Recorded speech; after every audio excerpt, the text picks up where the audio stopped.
Don't come to my house. Do you have any comment? Come to my house. This is the result of the right creating a controversy out of thin air and targeting a prominent member of the media along with an NFL Hall of Famer. That is, of course, New York Giant great Michael Strahan. The origin of this story. Well, Art, to that point, I have to imagine the concern would be an October 7th style attack, not necessarily in large American cities, but in some of these smaller communities that may not have those resources. This guy, far-right Newsmax host Todd Starnes, who fearmongers of migrants. What's happening at our border? And I do believe that we have been invaded. That we have been invaded by a horde, a rampaging horde of illegal aliens. This has been a slow-moving invasion. But when you go back in time and when you look at what an invasion is, whether it's the Nazis invading France and Western Europe, I mean, whether the Muslims were invading a country back in the early years, it was an invasion. He made a similarity between undocumented immigrants and Nazis. Folks, we've got a responsibility to stand up to the Orwellian tactics of the leftist and defend liberty. Otherwise, the culture jihadist will conquer the nation. As for Congresswoman Omar and other immigrants who find that America, well, just doesn't meet their standards of living, might I suggest this? How about a one-way plane ticket back to whatever third world hellhole you came from? Spewed this hatred of Congresswoman Ilhan Omar. We've been telling you about Drag Queen Story Hours for quite some time now. This is an effort to indoctrinate little children. We're talking kids as young as 2 years old.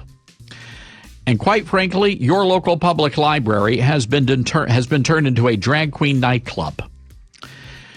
And we know, because we have reported on this, that the intent of these drag queen story hours is to groom the next generation. He also fearmongered about this, yet does not do any analysis on the abuse in, for example, the Catholic Church. But hey, that's neither here nor there. So Starnes decided to pick a fight with Strahan simply because the former defensive end did not do as Starnes mandated, have his hand over his heart during the national anthem. He claimed it was disrespectful because Strahan was surrounded by members of the armed forces who willingly sacrificed their lives to protect his freedom. So his behavior is not just repugnant, it's downright cowardly, Starnes wrote on Twitter. Everybody, it's Michael here, and I want to address what happened this past weekend, and I feel like I need to address it because it's spilled over to the point where I get out of my car today and I'm ambushed by a media outlet here at my house,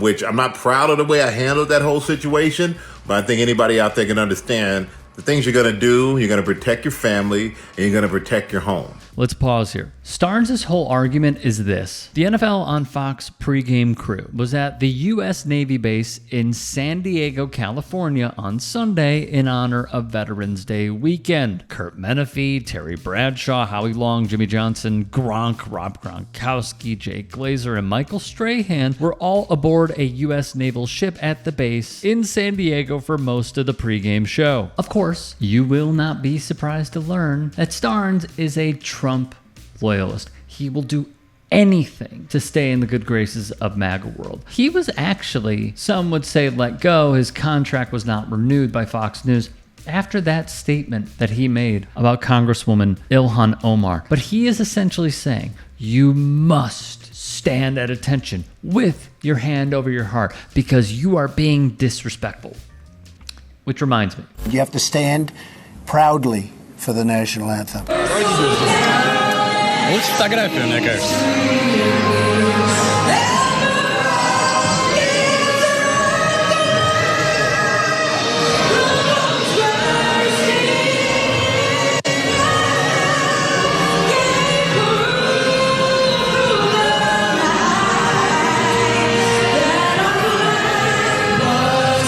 You're disrespecting our flag and you're disrespecting our country.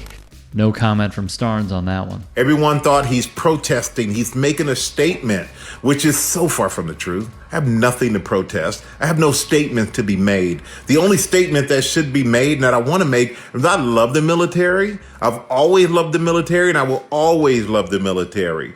I do so many programs to help veterans and soldiers. Strahan, meanwhile, would write on Instagram, "Thank you to all veterans and active service members who courageously risk their lives to protect us every day. Your selfless service is beyond measure. This is my hero. It is also my father, Major Gene W. Strahan, Sr. He served for 23 years in the Army and was a proud member of the 82nd Airborne Division. Just as I honor my father, I keep all of you in my thoughts each and every day, as we would not have the safety and freedoms we cherish without you. Thank you." The accompanying photo was of his father, Gene W. Strahan Sr. My brother, my sister, my cousins, they all served in the military. I'm a military brat. And so the fact of somebody saying that, I'm unpatriotic, couldn't be any further from the truth. This had a direct effect on Strahan's life. He grew up in Germany on an army base where his dad was stationed. Later in life, he would work with countless charities, including a military nonprofit called Merging Vets and Players, which takes retired veteran military members and connects them with retired athletes to help with their transitions. I'm just sitting there in amazement, in which I'm always amazed, because I don't take it for granted no matter where we go around the world, from Afghanistan to all the military institutions here in this country. And by the time I looked up from that moment, all my five guys had their hands over their hearts, the national anthem playing. I somewhat panicked, and I'm like, do I be the fool that puts his hand over his heart after? Or do I just stand here with my hand in front of me respectfully? Which that's what I did. That's what happened.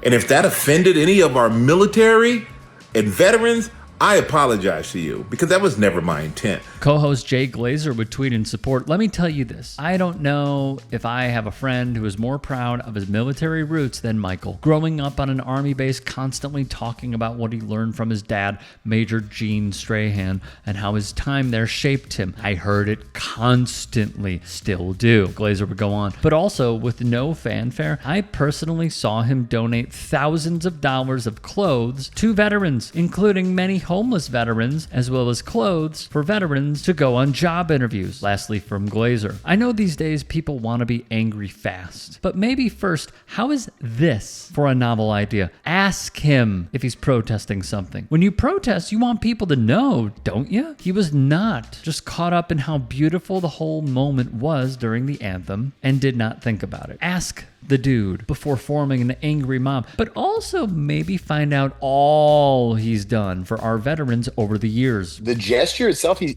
standing there with his hands crossed, not disrespectfully in any way. So I don't really understand, like, what if we're expecting everybody to, fall in line and do the exact same thing, and if they're not, standing at the position of attention with their hand on their heart, like they're in the military, or saluting like we do, or whatever that is, then they're being disrespectful, or they hate the military or something. Like, I just don't understand. I don't understand that. It feels like people are just reaching and they're just picking at something. Former Green Beret Nate Boyer came to Strahan's defense as well, calling out Starnes and the like. The point that is being missed over and over is this: Major Strahan's service to his country helped preserve our right, your right, my right, Michael Strahan's right to observe the playing of the national anthem in whatever manner we see fit, wrote Steve Buckley for The Athletic. I think what this boils down to is the right wanting everyone to fall in line with nationalism when we shouldn't. It is our rights that they want to take away.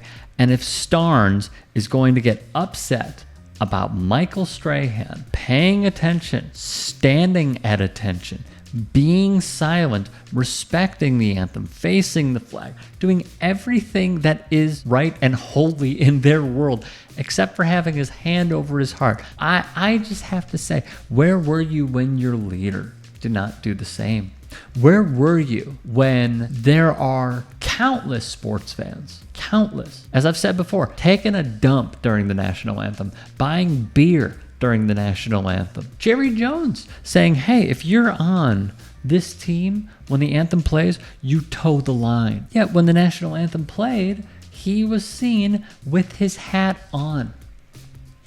That's interesting, isn't it? Where were y'all? So this is my big problem with Elon's platform and why I have contemplated leaving for so long. It's because there are drummed up controversies and stuff that will go viral that shouldn't. They have, and this is the scandal that is not talked about, they have tweaked the algorithm to favor MAGA. The reason why Trump is kind of hinting towards not instituting a TikTok ban is because the algorithm also swung in their favor. It is about control at the end of the day. And that is the message that they continue preaching, even if they don't abide by their own set of standards.